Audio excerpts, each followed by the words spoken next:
I think we should get into Magnavox. Yeah, let's do it. So before we get into the timeline of the games, we're going to spend just a little bit of time here at the beginning to talk about the piece of hardware itself. So the Magnavox Odyssey is the first home video game console ever released. It launched in September of 1972 and was produced all the way to 1975. Its developer was led by a guy named Ralph Baer, and he kind of started having this idea as early as, I want to say, like the 60s or even the 50s, I want to say. And his prototype name was called the Brown Box.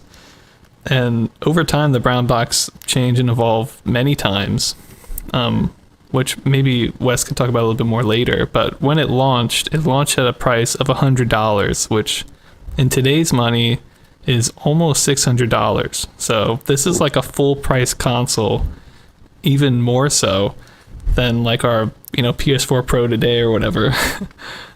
And it launched with 13 games. It launched with 2 controllers. It launched with an instruction book, overlays, which we'll talk a little bit more about later, dice, poker chips, game boards, play money, cards for different games, like gaming cards. And, do you have anything to add, Wes, about the hardware side? Yeah, sure. And one thing I did want to say, when I was doing a little bit of research on it, Ralph Baer, who came up with the idea, originally his goal was to make it a $1995 system, so only under $20. But after Magnavox picked it up, they messed around with it and did a couple changes and ended up shipping it for $100, which at the time, definitely, that was a big chunk of change. Yeah, it was. And I feel like a big part of that was the electronics, like inside of it. I don't think it was like we think it's going to sell best at $100, the kind of decision. Right. The changes Magnavox made to it, I think, just to make any money off of it or to make a decent bit, they kind of had to sell it for that much. Yeah, because you have to imagine at this time, like, the smallest kind of gaming cabinet, if you will, has been an arcade machine in computer space. So, like, the Odyssey is like the size of like a PS4 or something. So, I mean, they really like pack stuff in there.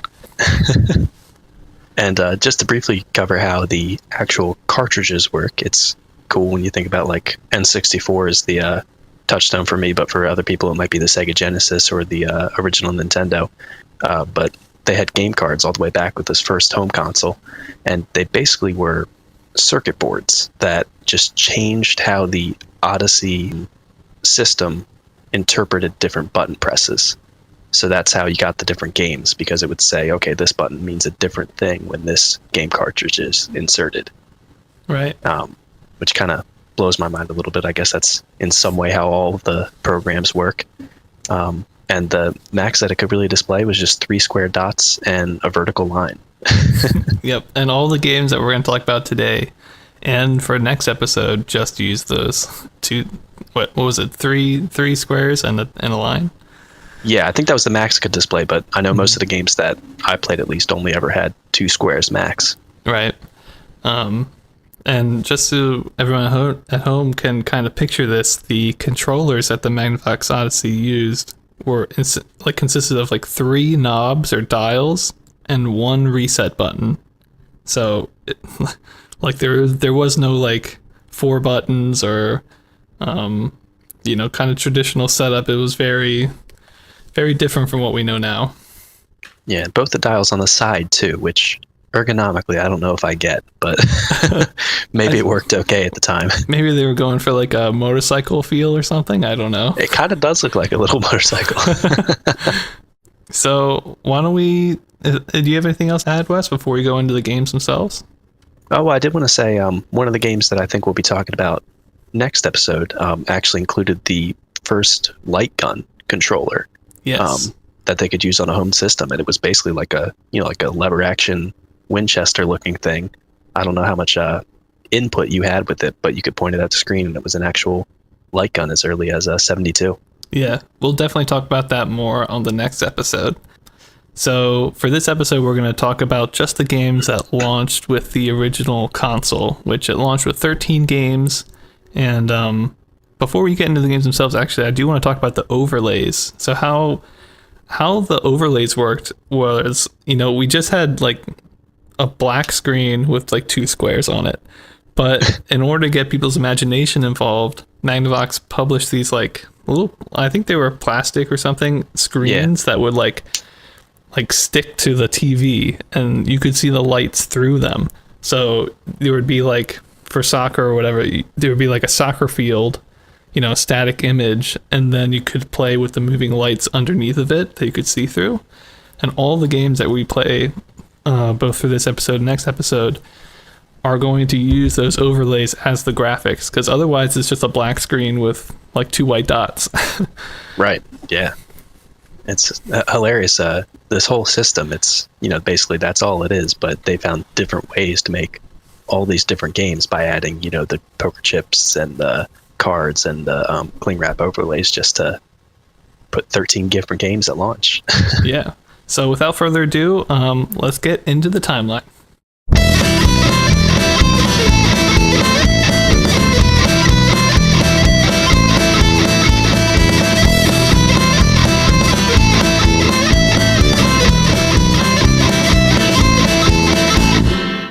And the first game that we're going to be talking about today is the first one that shows up in the instruction manual for the Magnavox Odyssey, and that is table tennis. All of these came out at the same day because they were released at launch. But in the manual, you get an idea of what this one was meant to be, because it says the basic Odyssey game to develop your electronic coordination. Oh. It's kind of the most basic one, and I guess they're saying, hey, there's some crazy Magnavox games that are going to be coming after this, so prepare yourself with table tennis.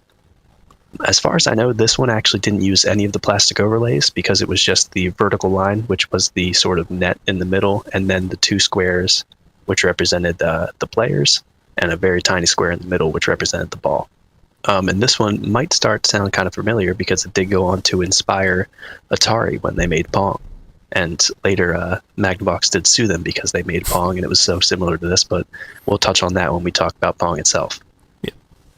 And for the gameplay of this, there wasn't any scoring on the screen. You all had to figure it out, probably with pen and paper, and just do it between yourselves. The manual goes into detail that it has to go off the backside and miss, and you have to volley 3 times for a score to count. Interesting. And if it goes off the side, it just resets the ball, and you have to manually use the reset button on the controller to get it to show up back in the middle. Otherwise, I think it just kind of drifts off into blank space forever. And it's a very simple game, and you can definitely tell when you're playing it that it's a precursor to Pong. One thing with the controls that I didn't realize when I first played it is there's no sort of like directional input to the ball when you hit it with your player. If you come at it, at like a 45-degree angle from the bottom, it's just going to go horizontal. Oh, really? Yeah, the third dial on the Odyssey controller is actually to adjust the ball. So you manually move the ball up and down to fake out the other player instead of hitting it at an angle. Oh, that's kind of interesting. And in the version I played, you can control it on the other side of the net. I don't know if that's intended or not. I think that is intended. It seems like it, because I could just keep moving the ball back and forth, trying to dodge, even though it's on the other side of the net. So in general, it's very similar to Pong. That's kind of what I was thinking the whole time. I tried to disassociate a little bit, but it's hard not to compare it because they're so similar. But Pong really does seem like the more advanced, and it came later. So playing this one seemed a little bit like I could be playing something that does a little bit more than this. Yeah. And I ended up reflecting that in my ratings. I gave it a 3 out of 10 overall. It wasn't super fun to me. It's weird that you can't hit things at an angle and have it go where you think it's going to go. And it just took me a long time to get used to the controls of adjusting the ball up and down after I hit it to control where it went. Right. But to be fair, the AI in the emulator I was playing was a little strange because it was programmed to exactly mirror the ball, I think. So okay. I'm not going to say it was impossible to get it past, but I was not able to. That's funny. So on to the other ratings I had. For graphics, I was maybe a little generous, gave it a 2 out of 10 because it actually has moving graphics, but it's still just a bunch of squares on a screen. Sound, it had the system didn't have any sound, so I gave it a 0 out of 10. Gameplay, I gave it a 2 out of 10. Partly, again, I'm sure because I'm playing this and constantly comparing it to Pong in my head, so I know that's not what it could be, maybe. But for relevance, I gave it a 6 out of 10 because, of course, it's going to go on to influence one of the biggest names in video game history. And also, it's the sort of introductory game to this first home gaming console. So I thought that made it pretty important because it's supposed to kind of show you what this console can do. Yeah, for sure.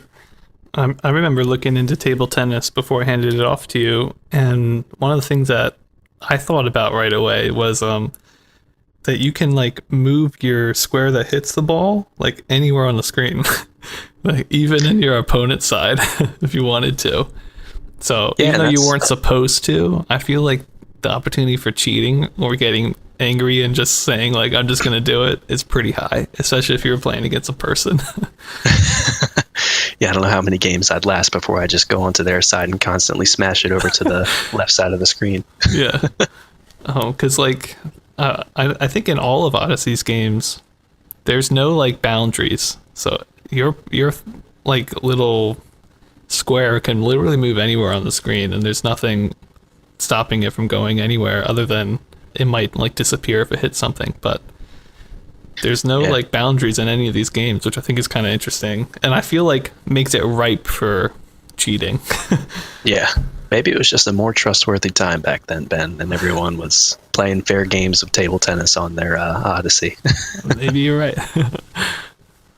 So the next one that we have in the timeline is just an honorable mention. It's tennis, basically table tennis, but instead you have to keep it in the center squares, which represent the tennis court, and I think there is an overlay for that one too, to have the tennis court laid out. And the next one that we have is hockey, which is also basically table tennis, but they have different goals on either side of the screen that the ball needs to go in to score. I think those two games are good examples of how Magnavox was able to like say they had 13 games on the system, but they really only had like one, and they had like 3 overlays for it. I mean, they were a little different. So, but you know, when you only have 3 squares in a line, that's gonna happen, I feel like. Yeah, you got to make the best with what you got. Yeah. So moving on from hockey was my first game that I played, which was Ski. This does have an overlay, and the sort of premise behind Ski is it's kind of just a one-person game. The other person is like keeping track of the score or time, which of course is going to be objectionable, which I'll talk about in a bit. But basically, the overlay had a like path on the screen that it wanted you to follow, and if you followed it well and you didn't like go outside of the screen, you weren't penalized. But if you like left the line, you would get like penalized, either points or like a second would be added to your time or something like that. And there were 3 different tracks that you could do on the one overlay. So you had sort of like a beginning, medium, and long track that you could race your friend in. Even though a lot of the times there was a lot of overlap on the tracks. So like the long track is like that's just the medium track, and then like a little loop at the end, so you had to do it backwards. And so it wasn't like 3 unique tracks by any means, but I thought it was kind of interesting. Again, I think the hardest thing is, for one, as far as I know, maybe you can help me with this, Wes, was table tennis just like 8 directional in terms of movement?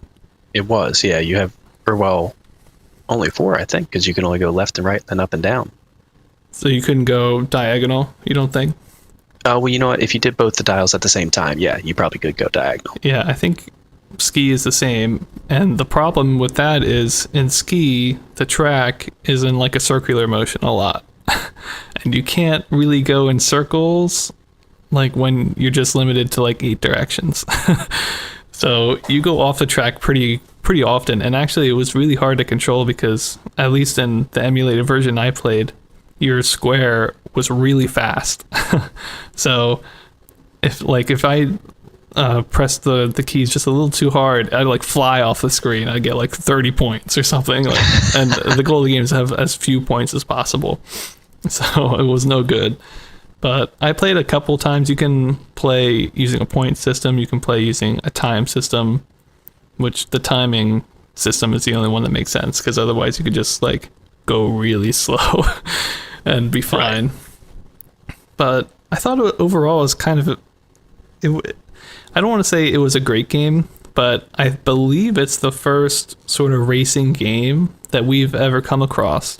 And for that reason alone, I thought the relevance was a 5 out of 10.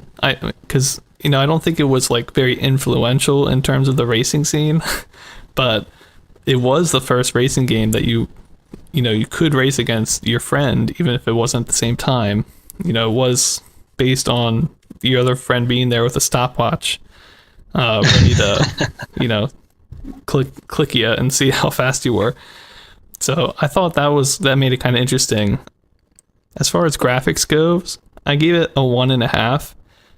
I thought the overlay actually looked kind of nice. It had like little mountains and trees and stuff, but at the end of the day, it's just a one screen, and your single box moves across the lines as you push it, but nothing else is moving.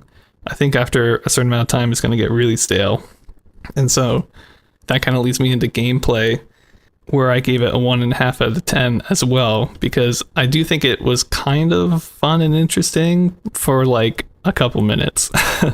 And then it's like, well, there's only 3 tracks and the tracks recycle the same track a lot. So I didn't think there was really all that much to the gameplay. And, with it being hard to move in a circular fashion, I just thought, it's kind of janky. It's kind of like boring. Gameplay is 1.5 for me, and obviously it had no sound. So overall, I give it a 2 out of 10. Obviously, definitely not as influential as table tennis, but considering it was the first sort of racing game ever developed, I definitely want to give it props, and was definitely a good move on Magnavox's part to add it in with their console, because it does feel different to almost every other game in the console. So, ski. Yeah. I think it's, with all these, you have to remember that behind that overlay, it's just a square moving on a screen. So, yeah. Even if these games aren't that fun, the fact that they were like, how the heck do we make this square interesting is kind of incredible. And they came up with skiing after staring at that square for who knows how many hours. Yeah. It's also funny because, like, there was no score on the system. There was no timer on this system or on this game. So, like, once you got to the end, like, you just had to trust that your friend that you were racing against ended at the right time. Right, yeah. So, again, as with almost all of these games, I feel like cheating pretty heavy on ski. Especially because you might have, like, left the track for, like, 2 frames, and it's like, your friend's like, you left the track, and you're like, no, I didn't. I feel like that would happen, like, immediately. So moving on from ski, I've got a couple honorable mentions here, mainly based around kind of the racing concept, but not necessarily racing. So the first one is Simon Says, which is a pretty interesting one. This one uses cards that come in the box of the console. And so you've got like this deck of cards, and one person like will draw, no, it's a third person draws a card from the deck, and it'll be like little boy's hand, and on the screen you've got your overlay, and it's like a boy body and then a girl body, and you have to, whoever gets to like the hand first gets the card, and then at the end of the deck, whoever has the most cards at the end wins. So kind of a weird one, I think. But it was sounds okay, I guess. Yeah, maybe the precursor to those Harry Potter games where you had to draw out the shapes for the spells with your wand. Maybe. Although I think the Harry Potter games probably would have been better. Like, this was like 3 people. Yeah, like, playing. Just sitting and... like, I don't know. I don't think it would have been good, but it existed. We can say that much. The next game is called Cat and Mouse, and this one I think has potential, but basically one person is the mouse and they're on like the top left hand of the screen, and one person is the cat and they're on like the bottom right. And the mouse has to get into his little mouse house, which is like the bottom middle, we'll say. And the cat just has to try to catch the mouse. And again, like the overlay has like this maze sort of thing where you're supposed to like stick in the maze. But again, the game doesn't know that underneath the overlay. So you could just like walk through a wall, touch the mouse, game over, you know? Which I feel, again, would happen all the time. But that's what Cat and Mouse is all about. Our next game here is called States. This is like a state trivia game, which also used cards.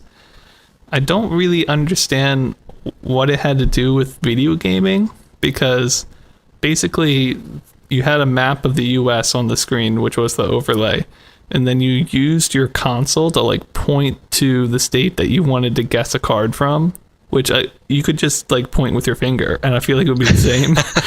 So I don't really know, if that was a good one to include in their pack, but they did it. So they had to fill out that 13, and they figured a glorified map and laser pointer was the way to go. That's right.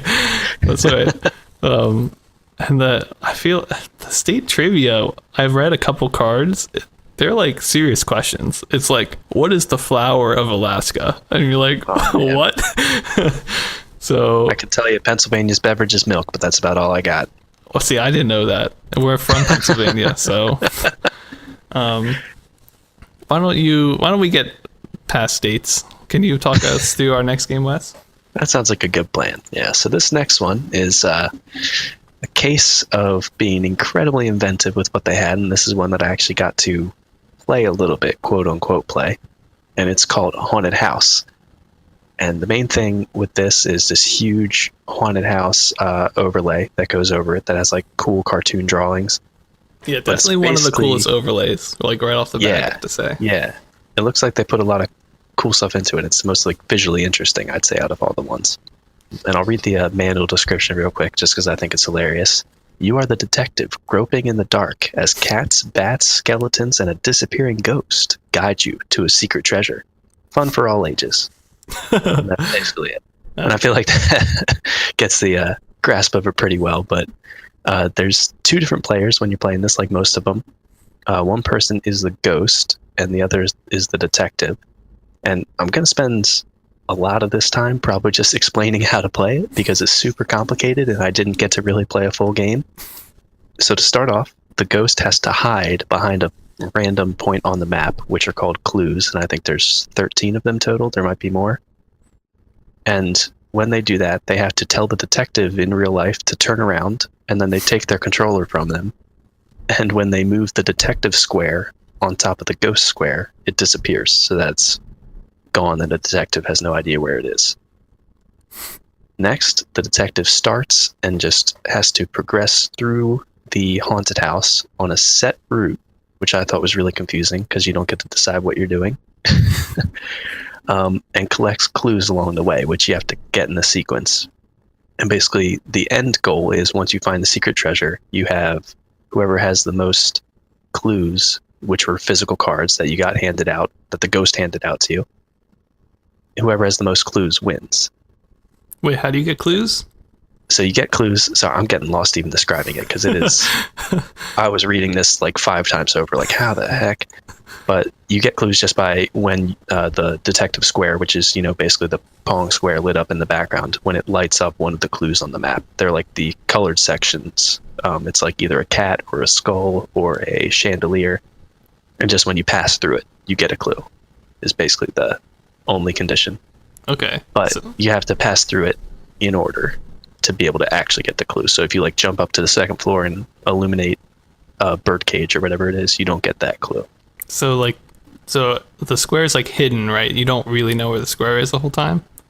Unless your square you pass you do, over. because I think it shines through the overlay, or at least it would shine through the overlay a little bit. Okay. The ghost square it disappears. That's part of the game. So it's actually like not on the screen anywhere after you hide it. Why would it be? And that comes into play because it hides behind a clue, and when you're one clue away from it, the player who's the ghost hits reset so that their light shows up, and the instructions specifically say that you have to yell boo. And then they just have to sit there as an obstacle, and that's all the ghost does the whole entire game. They can't move. Sit there. They just show up in that spot. So when they hit reset, their light reappears on the clue. Yeah. And since you have to travel in a set direction to get all the clues, you basically just can't get past the ghost. And the instructions say that there are secret passages you can take, but I couldn't find them on the map, and I didn't see them in the instructions, so I don't know if they were talking about just moving the square wherever you want to. Maybe. But yeah, that's my basic impression. I think you can kind of tell me going over it is that I'm in general lost, and it's an interesting concept, but it seemed really weird to me that it's all sort of randomness. There's strategy in where the ghost hides because it's when the detective gets blocked, but there's also this event that happens when the detective gets to the third floor that can randomly send him to another spot and basically circumvent the ghost, not the goat. So I was confused the whole time I was playing this. I messed around a little bit, but it's supposed to be 2-player, and I don't really know. But I think it had a lot of fun ideas that maybe weren't executed super well. But considering what they had, just 2 squares and an overlay of a haunted house, it's pretty cool that they came up with this whole almost board game idea to go with it. I see. When I was looking at it, I thought, you know how like the haunted house is like black, and all the clues and windows your light can shine through. So I thought, is it like you're trying to go through the path, but since you can't see the light when the black house is on it, like you could go the wrong way or you overshoot or something, and that's how you miss clues.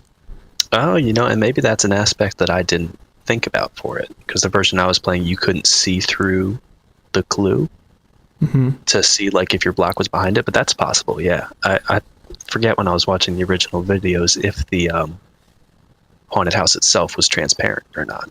I think it's opaque. I could be wrong about that, but that's what I thought was going on. I feel like there's definitely a lot more going on than I thought, but yeah. So it could be just a case that after looking at it, I still don't get it, and maybe I'm not giving it the credit that it deserves. But regardless, with the experience that I had with it, I'm going to go over some of the ratings that I gave it. Yeah. So graphics, I gave it a 2 out of 10, maybe a little bit harsh, but the haunted house overlay, as we said, whether you consider that it's graphical, even if it's not an actual video game rendered graphics. So I figured that in because it was really cool. It had cats on it. I like cats, so I figured that's a win. There you go. Sound was 0 out of 10 because it doesn't have any sound. The gameplay, for me, it was a 1 out of 10. I just have written here complex and very strange, which sums up my experience with it. And for the relevance, I said 2 out of 10. If I'm being hopeful, maybe this is the sole inspiration for Luigi's Haunted Mansion, but I figure it's probably not. Probably not. So overall, I gave it a 2 out of 10. I think the idea is really cool. And again, as we're saying with all these, the fact that they could come up with that when all you really have is 2 squares and you have to make these overlays, I think that's incredible. But the gameplay wasn't doing it for me. Yeah. You could probably have fun a couple times, but I don't know if it'd be much good after that. Yeah. Doesn't hold up. I feel like we've got like good board games now too in today's time. So right, so maybe we're spoiled. This was like the peak of gaming, but I'd rather just play I can't even remember it, but the Haunted Hill one or whatever, where you have to solve the mysteries. Yeah, what is that? No. What's Haunted House on the Hill? Is that what it's called? I think so, or at least something like that. Or we'll even look at like it Clue somewhere. Like when even Clue. When I first saw Haunted House, I was like, oh, you've got Clue cards. It's probably like Clue. It's like, it's not. It's not. The Clue was literally would say skeleton and then would have a picture of a skeleton. So I don't get what the clue is there. Well, you would have passed over it, right? And then you got that card. Right. So I think the idea is you're bringing all these clues to the secret treasure for undisclosed reasons. I like it. So moving on to the next one that we had, one of our honorable mentions was football. This one was also extremely complex. It had cards, dice, variables, and calculations that you could do for how the wind was affecting the ball. And you could basically just make stuff up and kind of cheat every play if you wanted to. So another one that we didn't get to play but seemed interesting, at least, and worth mentioning. And the next one is Analogic, which is a math board game that uses the video basically to represent a board game token. And it kind of seemed like a Scrabble board, but having math involved somewhere along the way to have you determine your turns. So after Analogic, I got to play Submarine. This was another one that I got to rate. And how Submarine works is one player is a square on the left-hand side. It cannot move, but they have a fire button, and like a little tiny square will shoot out from the left side, moving to the right automatically, and then you use your knob to make it go up or down. Kind of like how I did in table tennis, I think, but yeah, it moves like left, right automatically. So you just controlled up and down and fire, which it could only have one dot on the screen at a time. So as soon as it left the screen, you could fire again.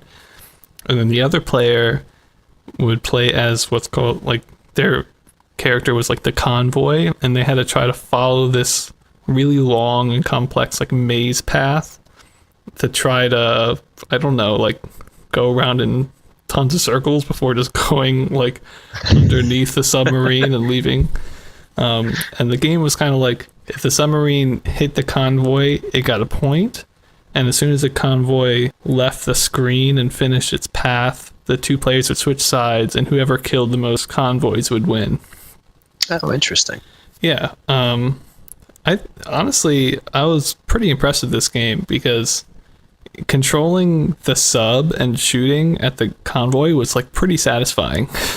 You had a really large amount of control where like the bullet went, and I felt you had a lot of control of being able to kill the convoy, because the convoy's on like the set path and it can like stop or go backwards, but it's really hard to do that. And even if you did, the bullet moves really fast and can like turn like on a dime. So I feel like the submarine probably killed the convoy most of the time. That being said, like the convoy, you know, it's going all along this crazy path, and again, since there's no real boundaries, you know, I feel like cheating is a big part of this game as well. You know, just like barely going on the line sometimes, or like dodging out of the bullet's way. But I feel like the game at its core was really interesting because both players were like really tense about it until the convoy left the screen at the very, very end. Because up until that point, anything could happen.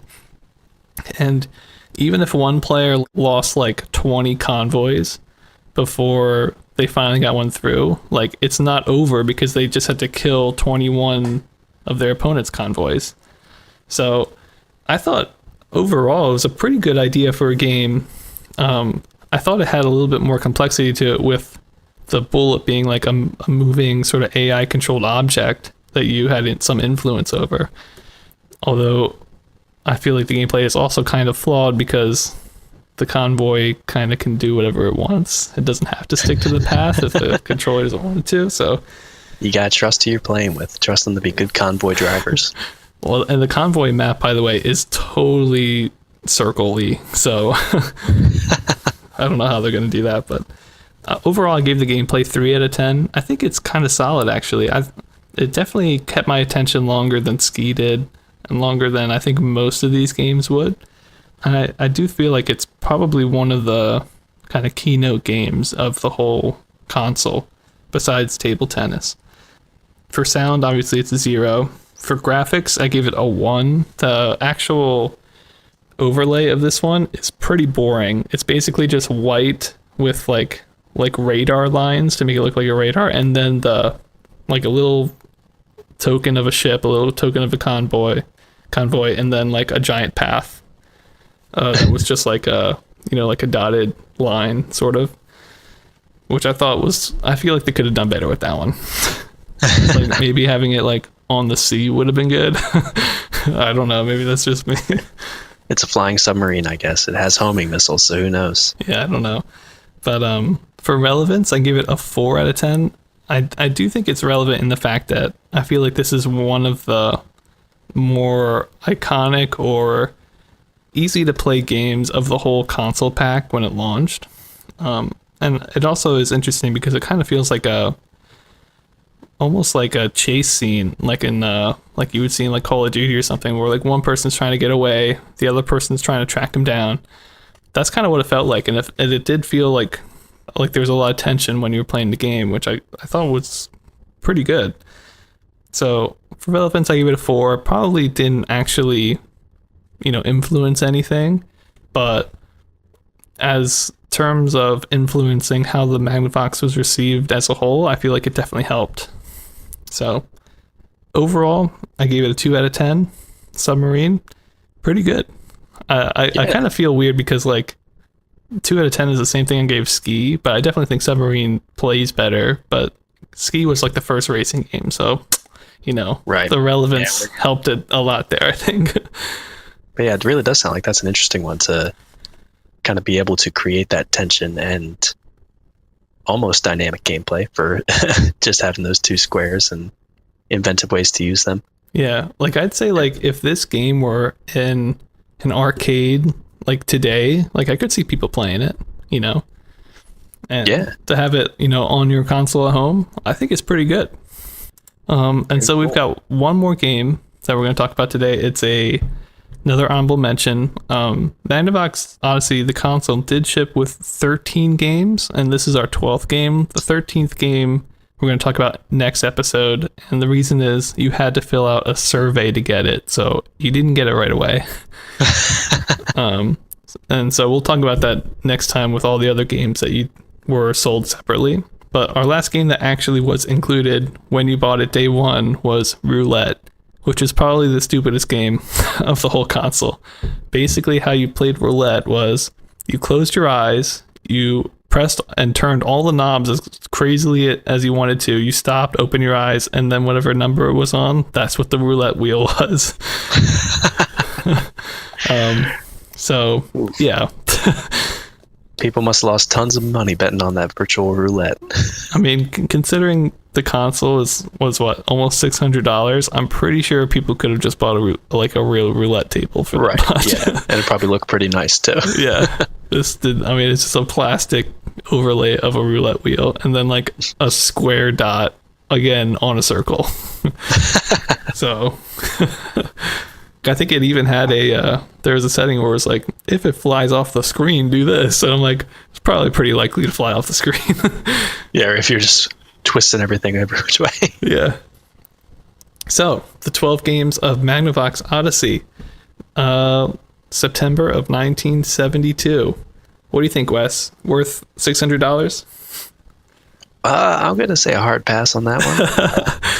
Might be worth the time I put into playing all these to get their historical context, but I don't know if it's much beyond that.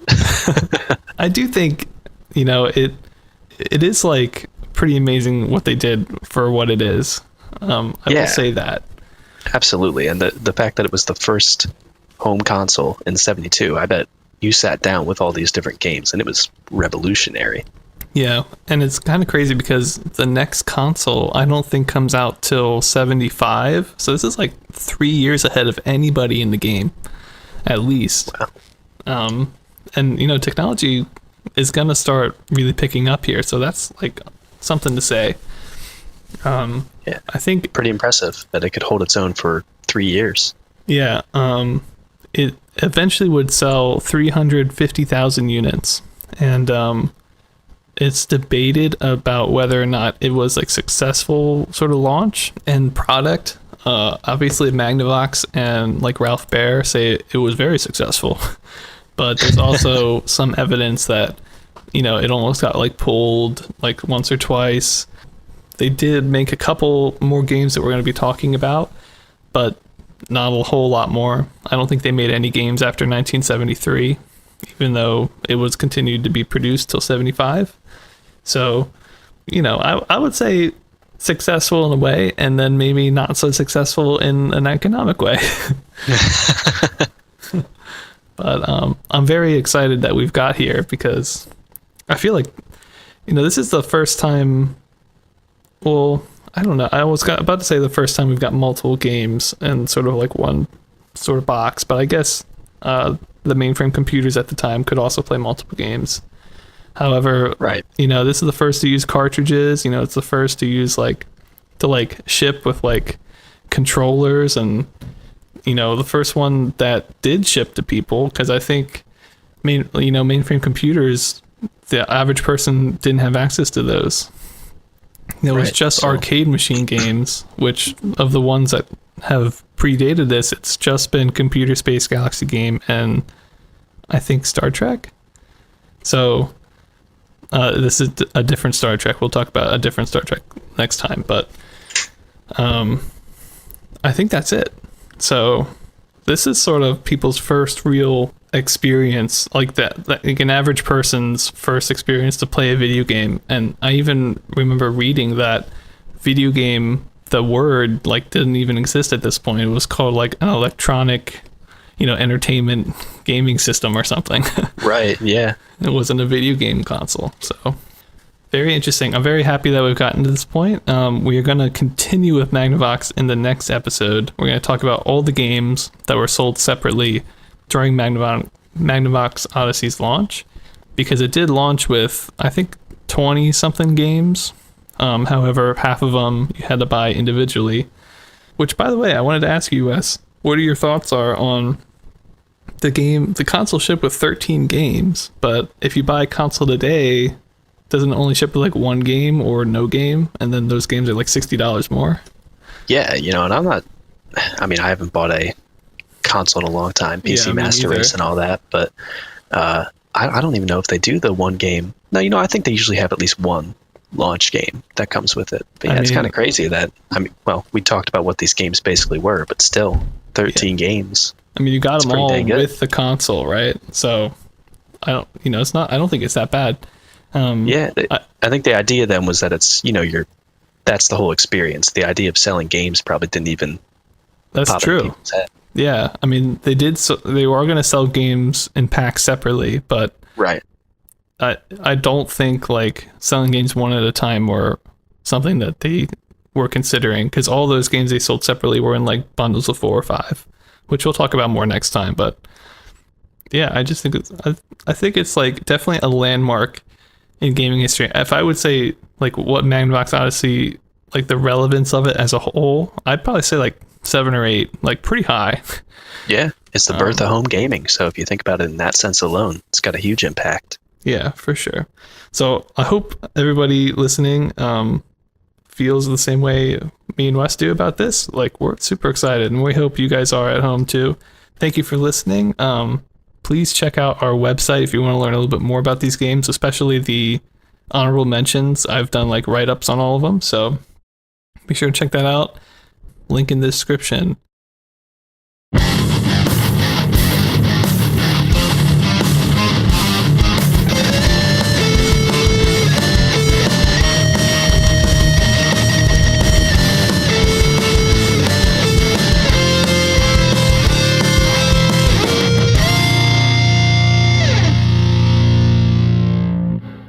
All right, welcome back. So before we get into the games for this week, I wanted to briefly talk about why these games are in a separate episode. So these are all the games that were not included in the original console when you bought the Magnavox Odyssey.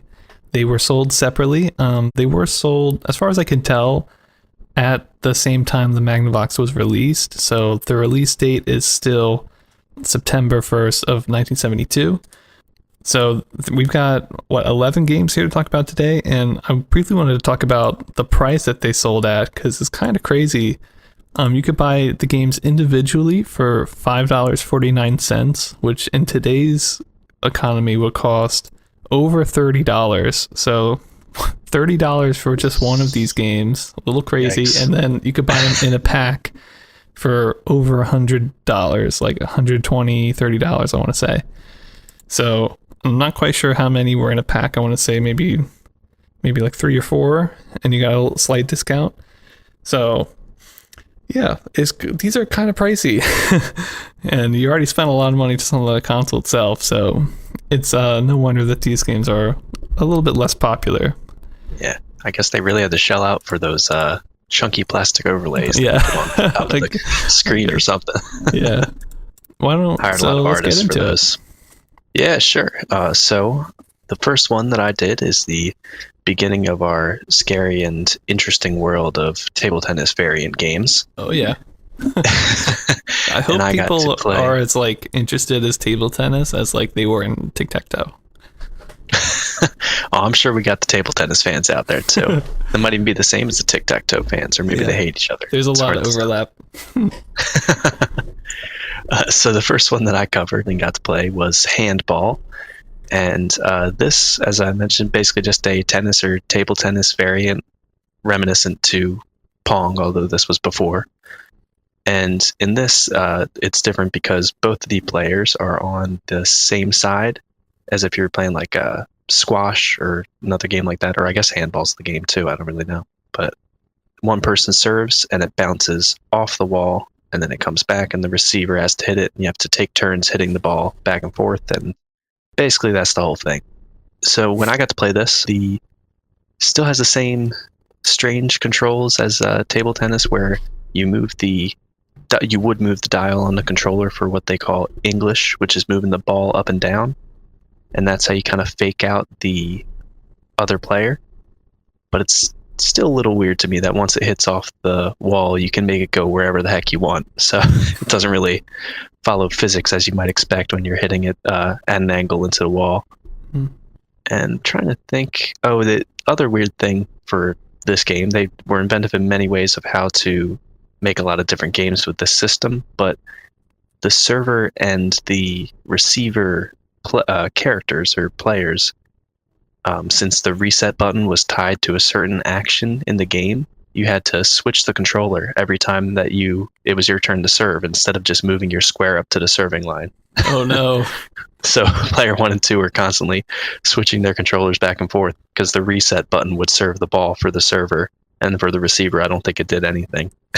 And there's a couple different things that I'll mention in some of the other games I covered where it's just, I don't know if they thought through how the players were going to have to be throwing these controllers back and forth at each other to actually play the game. Yeah. And other than that, it was just a pretty simple game. I had a decent bit of fun playing with it, but it's basically just the same thing as tennis. You play it a couple times and you're like, oh, okay, that's pretty cool. But that's about it. I did like when. Oh, go ahead. When you serve the ball, could you interact with your own serve, or did it go right through you? I'm kind of curious. It goes straight through you, but I think once it passes your square, you can do the same thing where you can move the ball up and down. Oh, so okay. you can put the English on it. I don't know if that's how you say it. Put the English on it, yeah. It sounds good. It's like give it a little mustard, But that could be a good t-shirt. Put the English on it. We have the controller in the background. Oh man, getting merch ideas already. I know. But yeah, I think you could on the serve, but I still don't get. I mean, if you mess with it on the way into the wall, it's not like really going to throw off the player. It's more like the way back, I guess. Mm-hmm. I don't know. Maybe I don't get the grand strategy of Magnavox Odyssey Handball, but it was going totally over my head. So for the graphics, I gave it just a 1 out of 10. I mean, these all have the same visual graphics when you're talking about the same two squares in the ball, which is just the smaller square. So I'm kind of putting the overlay into this too. Yeah. But the overlay was just 2 lines to represent where the person receives and where the person serves. And then I think 2, they almost look like crash dummy things on the screen to show the person that's supposed to be hitting the ball. Mm-hmm. Sound, I gave it a 0 out of 10. Nothing going on there. Gameplay, I gave a 2 out of 10. Because, it's different. They did something that's different than tennis while still keeping the same style and same functionality. And then also, if people are fans of handball back then but weren't fans of tennis, gives them a way that they could play that. But, after a bit, it gets a little bit boring. So 2 out of 10 for me. And for relevance, I gave it a 3 out of 10. I don't think it would have been as influential to Pong as some of the other games or as table tennis. But it is a neat way that they were able to reinvent one game they already had. Yeah. And overall, I just gave it a 3 out of 10 because I figured it was pretty decent, but not too much there. You play it a couple times, and I think you'd probably get bored of it pretty quick. Yeah. I mean, I mean, it sounds interestingly, enough. It definitely sounds like a different game from table tennis, even though it is. and the share a fact lot of that they, mechanics. and I was surprised that they had it bounce off the wall, since a lot of the other games on the Odyssey, it just travels straight off the edge and you have to mash the reset button. Yeah. So it's neat they were able to do that. Could you see like the line that it hit off of, or was it like the edge of the screen? I think there was a line there, although I'm not positive. That might have just been on the overlay, because I don't think the system could actually render a line, if it's rendering the two squares and the ball at the same time. Oh, well, my next game does. So maybe there was then. Yeah. The version I was playing, I couldn't tell whether it was the overlay or not, but there might have actually been one. Okay. Yeah. Well, why don't I talk about my next game? Because go ahead. It's another table tennis variant, which all you guys table tennis fans out there, you're getting the double pack today. So I took a close look at volleyball, and volleyball, I had a lot of like hope for volleyball, because I went into it, I read the instructions a little bit, saw the game mat, and I thought, you were using only horizontal control, and your square is at the bottom of the screen, and then you would have to use the English to jump it up over the net and back down again. And so I thought that's what it was, but I slowly realized, the more I played and the more I read the rules, that you were allowed to move your square vertically. And so at that point, it really was just table tennis. Except, there was a line like halfway up the middle of the screen that was the net that the ball couldn't go in. And you could only get a point if you dodged the ball around your opponent and it went in the bottom half of the screen. So, or into like the bottom ground. Right. So sort of like the scoring area is a lot smaller and there's a little obstacle in the middle. So I guess it was different in some way, but I feel like it could have been so much more like representative of volleyball if you couldn't be like 20 feet up in the air and just chilling with your like playing, play hitter or whatever. So I don't know. I felt a little cheated from it. I gave the gameplay a 1.5. I don't think it's as good as like table tennis. And the differences between table tennis and volleyball, they're different, but I can't say that they're better. I definitely think it would be harder to score points in volleyball other than the ball going into the net, which I think would be very easy to do. But like getting it around your opponent, like your opponent only has to defend half the screen now. So I don't know. I feel like the like slick, outmaneuvering your opponent isn't really going to happen as much. You're just going to like continually hit the ball into the net, probably. So maybe like if you're like an advanced table tennis player, you're going to like volleyball because you have to like maneuver around the net a bit. But for everybody else, probably give it a skip. Sound, obviously no sound in all these games. Graphics, I gave a 1. I really thought they could have done better with the overlay. Obviously, you just got the squares, the line, the dot for the ball. But the overlay is like, for the most part, blank. It's just like a yellow blank nothing. And then at the very bottom, you've got like a little picture of the net and some people playing. But since you can go vertically, you've got like half the screen with nothing on it. So I didn't think it was a very good overlay. Really ruins your immersion. Yeah. I mean, they could have put a crowd there or something, Right, yeah. Have someone spiking the ball so that you can actually believe you're floating square as one of the players. Right. I don't know. For relevance, I gave it a 3.5. I gave it a 3.5 because I do think they kind of iterated on table tennis a little bit. And, as when I like kind of look through these sold separately games, volleyball is one of the ones mentioned the most, actually. So obviously it resonated with some people, but I don't think it's particularly relevant. And that kind of made it, as a total, a 1.5 out of 10. Okay game. Kind of, I feel like, missed their opportunity to do volleyball proper, but who am I to judge? Yeah, see, the common theme with the table tennis variants, I guess if we're starting off by classifying them, is that they can't score too much higher. Mm-hmm. Unless they do a real out-of-the-park job with it. Yeah, that's true. I mean, I feel like it could have been a completely unique game if you couldn't go vertically, because then it would just be the English control, you know, sort of as the main mechanic, and a little bit of horizontal movement, and a real accurate representation of volleyball. But I feel like they just threw that away. I don't know. Yeah. Not to say, like, I'm not saying, like, in all these games, movement isn't limited, so people could always just do that, but you could have written that in the rules. You're not supposed to. But they didn't write out of all the things to limit, since in a lot of the instructions it's basically just, hey, don't do this, and that's how you play the game. You think they could say, don't go vertically to make a volleyball. Right. But, oh well. So then, ready for me to take a look at the next one I had? Yeah, go for it. All right, so moving slightly away from the table tennis variants, actually a decent bit away, the next one that I got to play was called Wipeout, and it was basically like a old school racing game. And this one was a lot more card and board game than I originally thought when I got into it.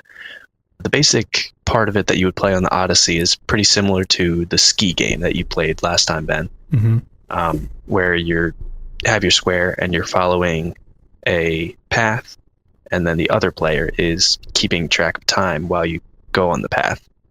And there's a scoring system for this that's different than minutes, and they use laps to do time. And you get subtracted lap points depending on what happens while you're doing the race. Like if you go off the track or something? Yeah, if you go off the track, I think you lose 2 laps. And there was some, if a wipeout happens, which I think must be from a card or maybe something that, it wasn't very clear what a wipeout is, but if a wipeout happens, you lose 5 laps. But they did do something interesting with this to make it use the ball and the other player, or like the other square in most of the games, to keep time. And what the person who was timing would do is hit the reset button on the driver's controller, and then it would send the ball across the screen. And the time that it took for it to travel from the left side of the screen to bounce back to the right side of the screen was 1 lap. Okay. And the weird thing is, while the driver was doing the course, the timer would repeatedly have to hit reset on their controller continually have the laps ticking down. Wait, on the driver's controller? On the driver's controller. And I read through the manual a couple of times, and I'm like, did they really think that through? But apparently that's what they decided was the best way to do it, unless I drastically misunderstood the instructions.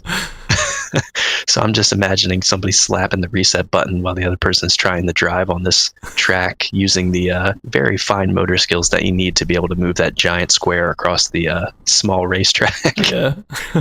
So it either could have been a great time or a horrible time, depending on who you were doing it with, I guess. But that's just the video part of it, which I got to play a little bit of that. And it's, same as ski. It's kind of fun, but hard to stay on the track, basically. Did you have multiple different tracks, or was it just one? This one, there was only 1 track, which is a little bit weird. You only have 1 option the whole way to go. But I guess where the choice came in is that after you played the lap, you could play with 2 to 4 other players on a board game of it. And the amount of laps that you had left, you start out with 30 before you do the race, and then based on those various subtractions you can get by going off the track, you subtract it from 30. How many you have left after you go through the whole track is how many spaces you get to move on the game board. So you just take turns doing the track multiple times, but then the game board is just another big racetrack. So you're in this inception of racetracks and never actually finishing any of the races, I guess. But it seems interesting. There's different cards, and you can get 2 spaces ahead because you did good driving according to one of the cards or whatever. But it's basically just a board game to make the game on the Odyssey seem a little bit different. I mean, at least I feel like of all these games, you got a board game component with your purchase. There's probably a little bit more value for money. Yeah. Although I need to double check to be sure, but this one said it was on Game Card 5, which I feel like might have came with the original system.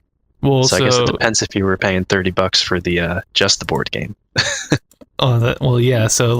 So basically it uses all of the coding that you already had from a game chip, and then I guess they just sold you the overlay, the board, the cards, and the instructions.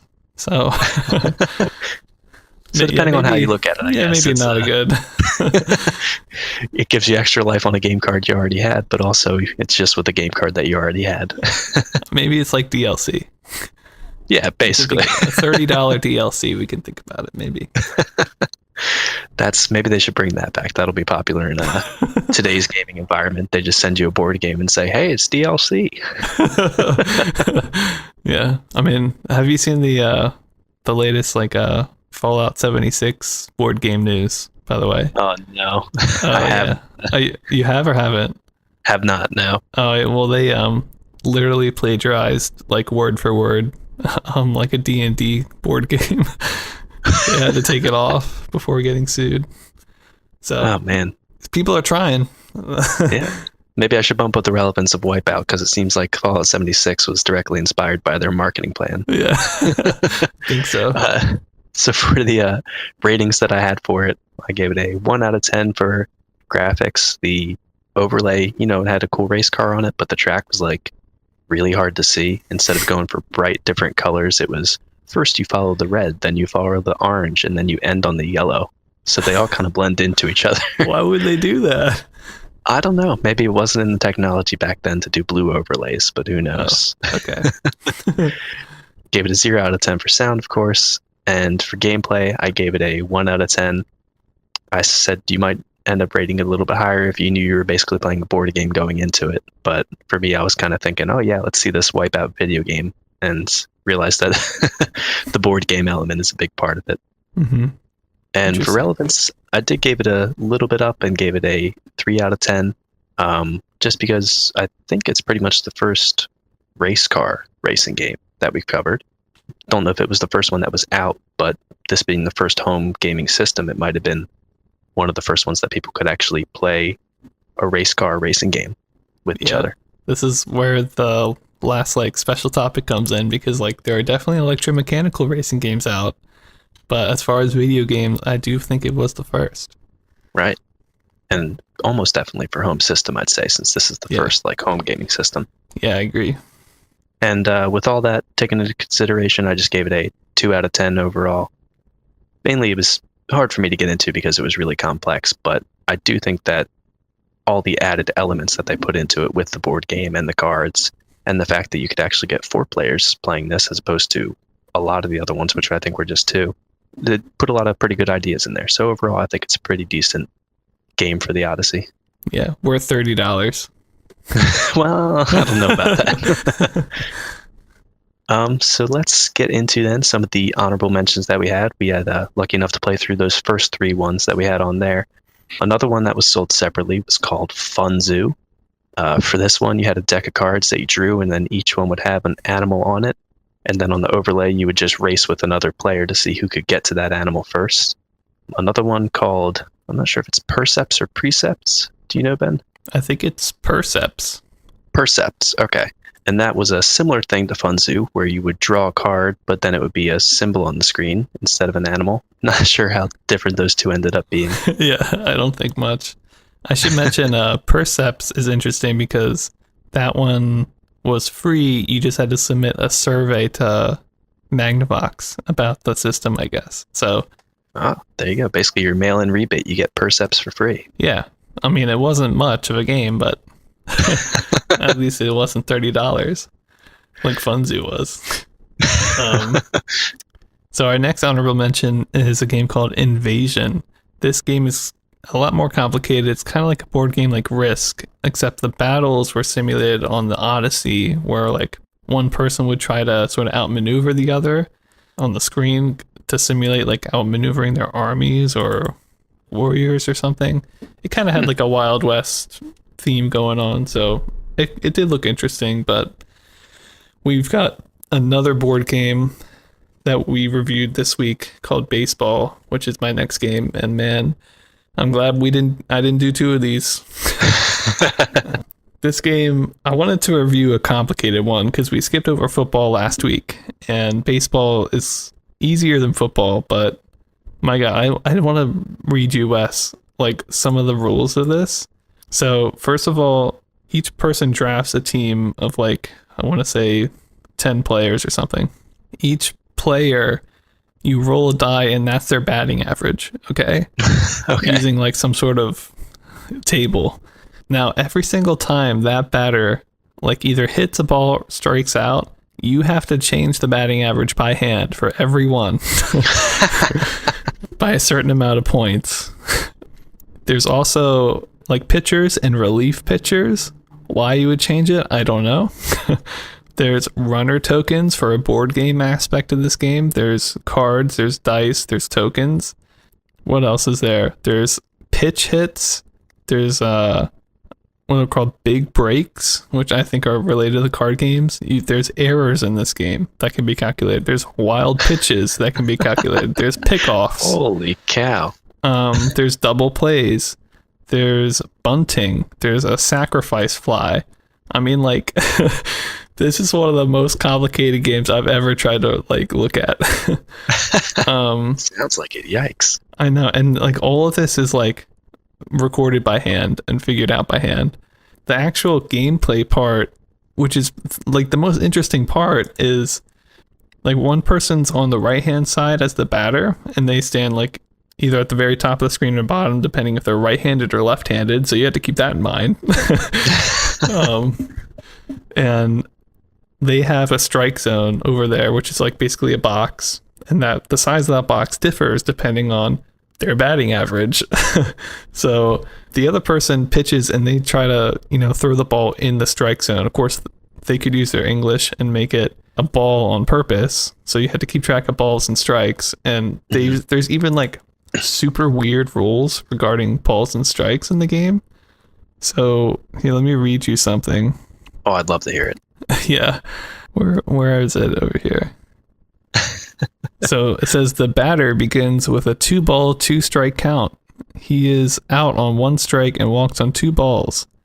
If a right-handed batter faces a left-handed pitcher, the batter gets a walk on 1 ball. Conversely, if a left-handed batter faces a right-handed pitcher, the batter gets a walk on 1 ball instead of the usual 2 balls. Oh my God. Yeah, it's like, what do you think we're going to keep track of here? Like it's just like, it's so much. But the actual game, the pitcher presses their reset button or whatever, and the ball comes out. You use the English to try to get a strike. The other person, if they move their square to hit the ball just vertically, and then if they hit the ball, they try to sort of navigate around the opponent who's like fielding at that point, kind of like you do in table tennis. You can only move vertically here as well. But if you get around, there's kind of like buckets on the left-hand side that's like single, double. One is like a question mark, which is like draw a card and see whatever happens. And that's how you kind of play the game. So, the ball comes out, you try to move your square to bump off of it, then use English to maneuver around the fielder and into the stand somewhere. Which I feel like that part of the game makes sense. I can understand that. But the rest of the game, like, why is there a rule for bunting? Is that necessary? Man, people did not want simple games then, I guess. I don't know. But yeah, I gave gameplay a 1.5 out of 10, which I feel like is generous because one part of me kind of likes how complicated it is. It kind of really reminds me of when I was super young, like elementary school. I had baseball cards, and baseball cards are basically just for collecting. There's no game to play with baseball cards like there is for like Yu-Gi-Oh cards or something. So I tried to like invent a game that actually used cards. So you wanted to have the best cards with the best batting averages because it would help in the game, right? And that kind of reminds me of that. And in fact, I feel like if I had that rule set that where like, batting averages didn't change, you couldn't bunt, stuff like this, it actually might be pretty good. But I feel like it just gets bogged down with way too many rules. I mean, it's literally like, it's 4 pages long of rules. Too many for a video game. Like, no, yeah, I'm okay. Got to find that balance between appeal to the audience with a little bit of complexity, but also make it easy to jump into. Yeah, definitely not easy to jump into. Sound, obviously 0. For graphics, I said 1.5 out of 10. I mean, they make use of like the full screen as far as the overlay goes.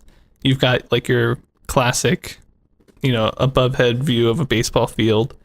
And, the batter's box kind of makes sense. The buckets on the left kind of make sense. I feel like they did a good job, but it's definitely not one of the better looking overlays. And yeah, for relevance, I gave it a 3 out of 10. I feel like if anybody's thinking about this game, it's just because they're like, oh yeah, that was the game we gave up in, like when I bought it.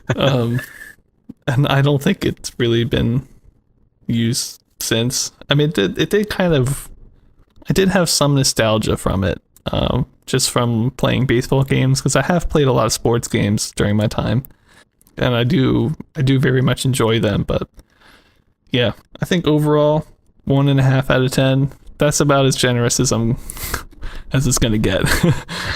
That seems fair. Yeah, but yeah, I could see how it could be popular with people at the time watching baseball, but I'm sure it was quickly overshadowed by better or maybe more simplified adaptations.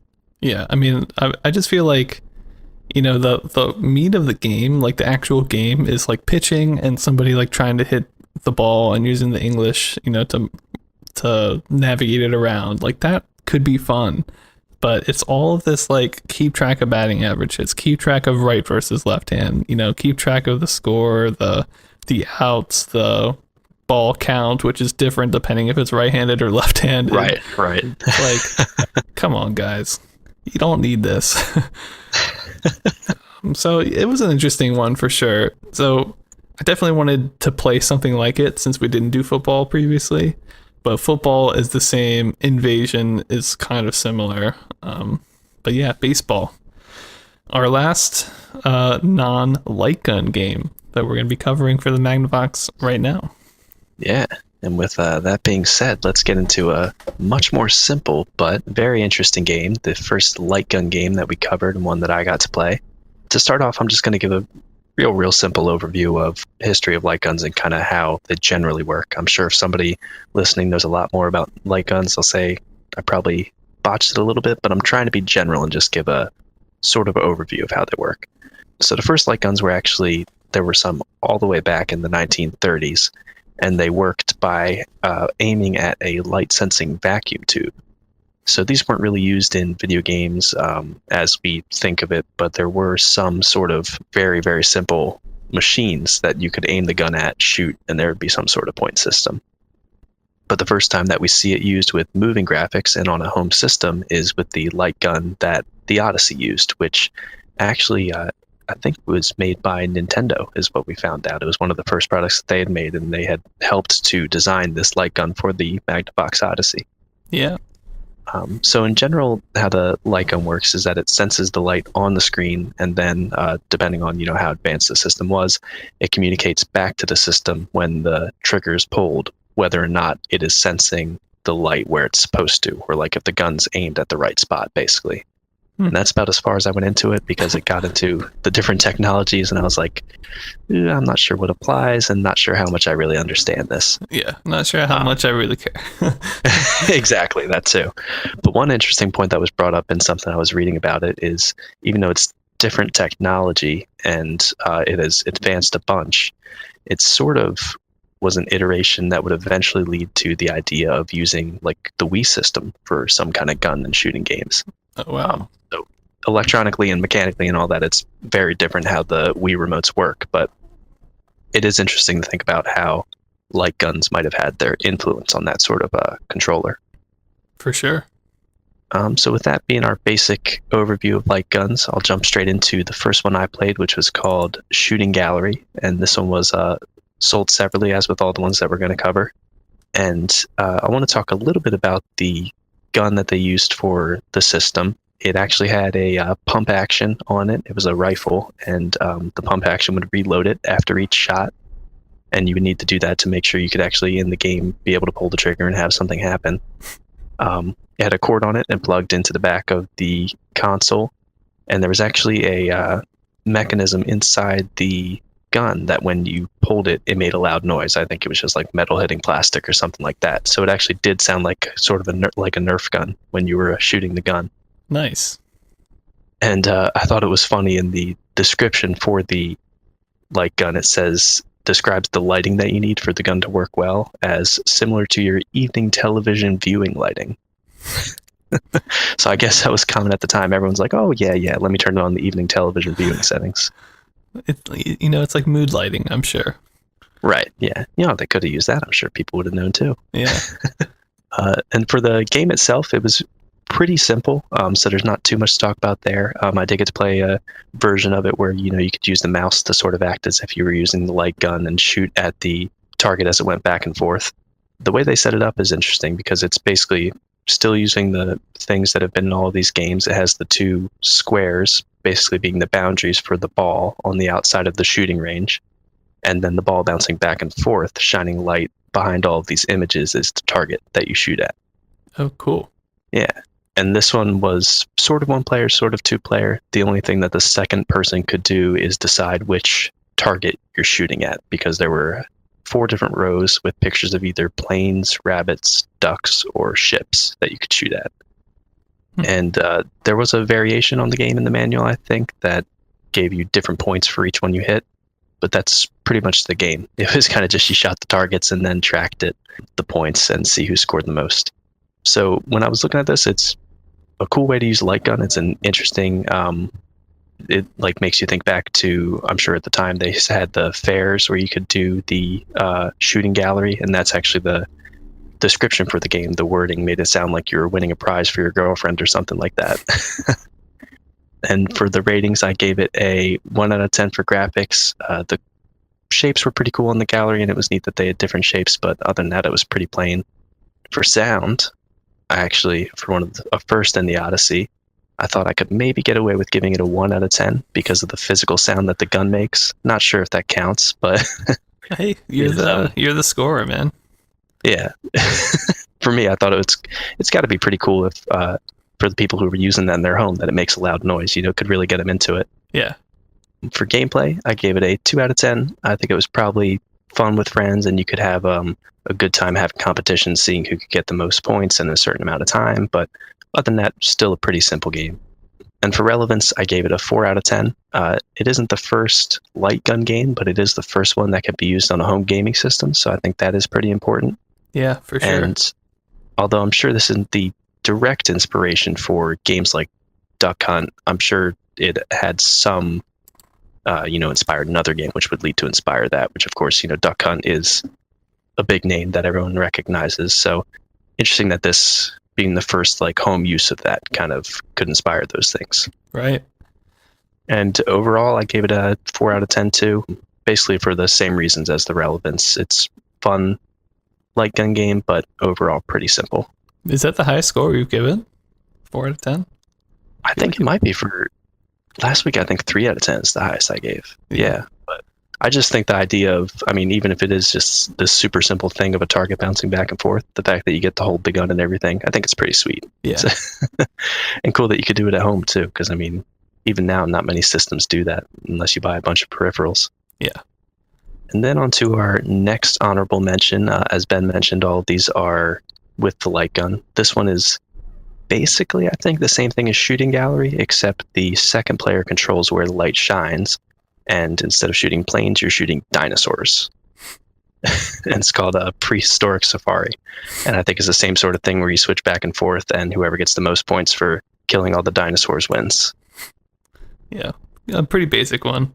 And then I'm going to move into my last game that I ranked this week, which is called Shoutout.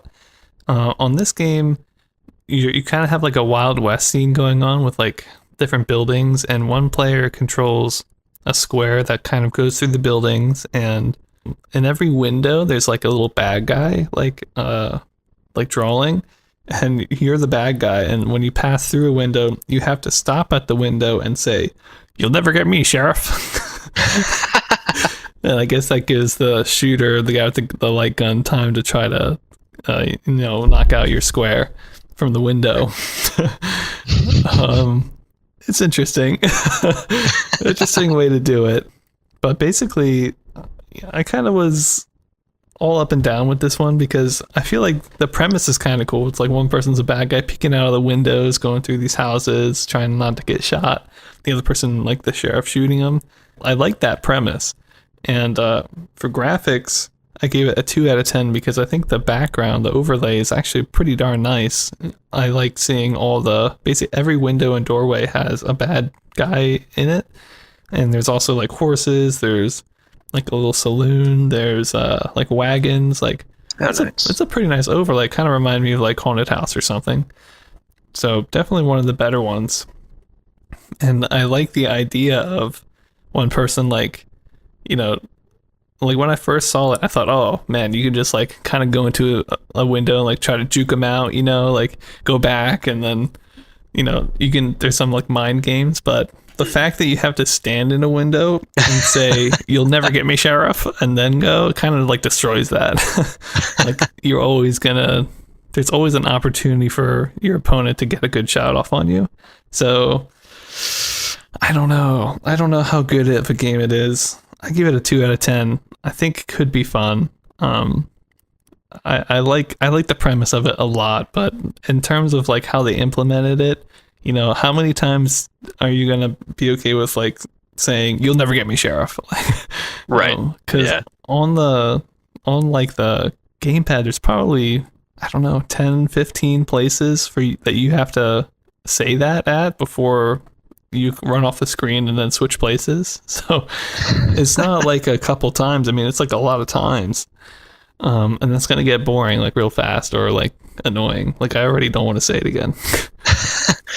They really must have thought there was going to be a steep learning curve with that gun to not expect people to just be aiming at the window right when you arrive. They did have, well, it's weird too, because they had a set path, and then at the end of the description, in parentheses, it says, you can make your own path. I'm like, okay, well, I mean, I don't think it really matters though, because like the opponent has time when you're at a window, because you have to stand right there in the window for some time. So it's not like they have to be real quick, I don't think. Right. And, you know, as much as the background tries to hide the light, I'm sure you can see the light through the background, so you're not like truly hidden. The overlays are transparent even at their darkest points, it looks like, so yeah, they can track you the whole way. So I feel like, especially of the shooting games, probably the best one, but I feel like with a lot of these games, there were definitely opportunities that were missed when making them to make them better. So in terms of sound, obviously 0 out of 10. In terms of relevance, I was kind of back and forth, because on one side, it's like, I don't think people really think about shooting gallery, you know?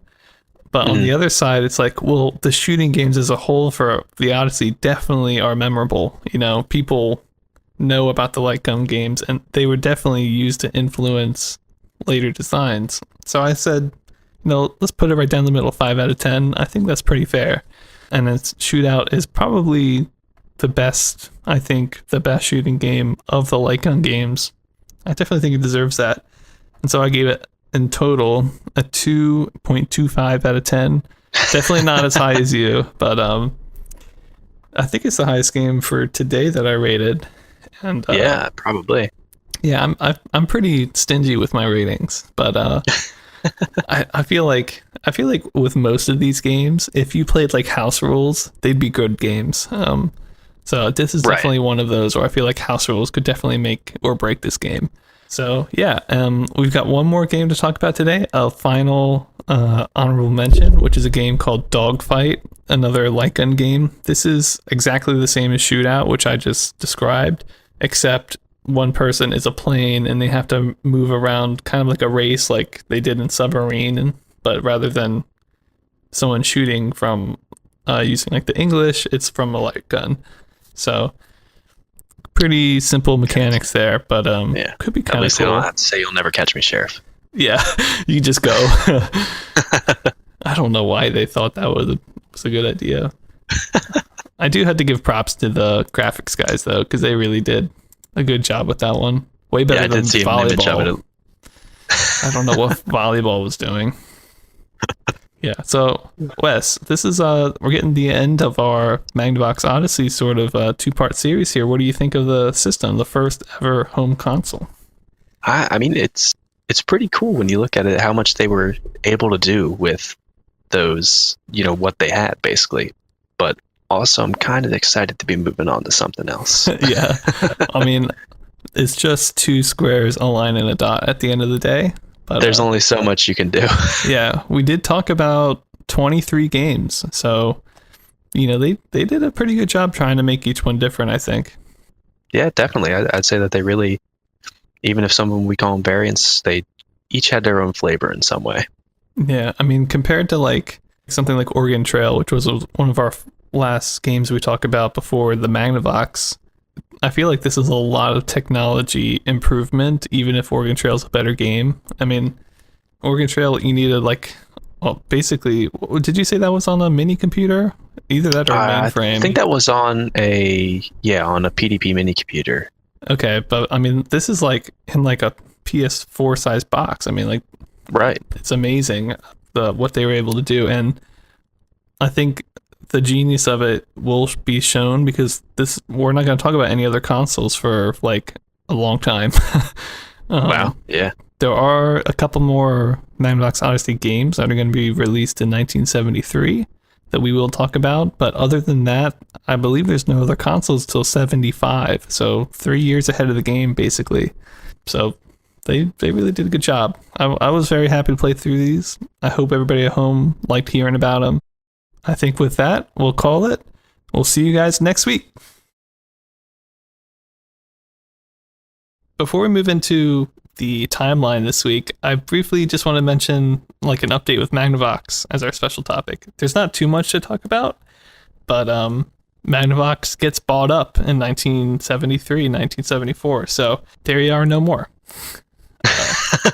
All right, see you later, Magnavox. Yeah, they're going to get bought up by a company called Philips Electronics, who does use the Magnavox name for the next couple of years on different, video game sort of products, but they're not independent anymore. And I also wanted to make sure that Ralph Baer was still around because he's the guy who made the Odyssey, and he is going to continue making games for Philips for some time. So it's not a big deal, but I think it might help describe the end of the Odyssey, which we're going to be talking about today, because after today's episode, the Odyssey will not make any more games in its entire lifetime. So the end of the first home console has come.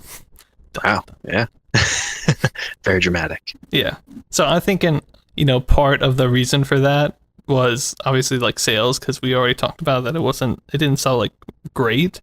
But I think the other part of that is they're, dealing with this big merger, and I'm sure it was very, hectic for some time over there. So, right. And probably the Philips Electronics buying them up, if they're not seeing the profit they're looking for in that Odyssey line, they're just going to be like, all right, yeah, done with that. Yeah. I mean, they're going to come out with another version of the Odyssey, I think in 75, but they made changes to it to probably try to make it more profitable. So I can understand why the original Odyssey will no longer be a priority.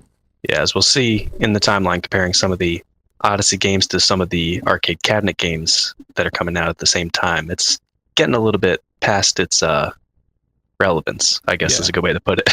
Yeah, you gotta imagine when the Odyssey first came out, like it came out before Pong. It came out before like all these games that we've been talking about. And, 1973 and 74 is just a different landscape and, video gaming industry, period, after Pong came out. So, yeah, it's interesting. Without any further ado, you think we should move on into the timeline? I think we shall.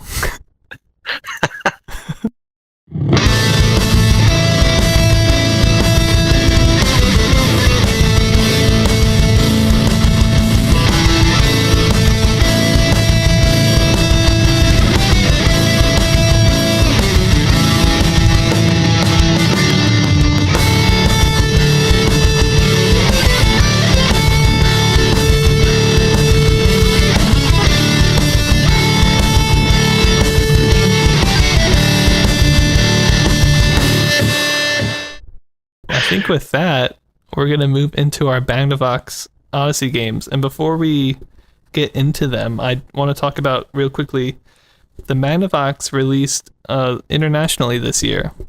For the fall holiday cycle, they started selling the console in Europe and I think also in South America. So that was kind of like the big push for this year and why there's more games that have come out. But all the launch lineup games for the international version were the same except for one, which is the one you're going to be talking about, Wes. Yeah, so this one is soccer. And the reason this one's different is it replaced football in the original release of the Odyssey. Because nobody knows football outside the US. Exactly. Yeah. And I don't know if this one did particularly well, but I'm sure it would have done much, much worse if it had been football releasing in Britain. Yeah.